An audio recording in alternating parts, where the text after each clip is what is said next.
4 sentences that will make you rethink your life.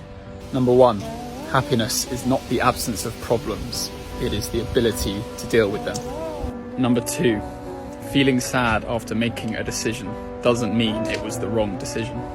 Number 3, you're not stressed because you're doing too much. You're stressed because you're doing too little of what makes you feel most alive. And number 4, the lesson you struggle with will repeat itself until you learn from it.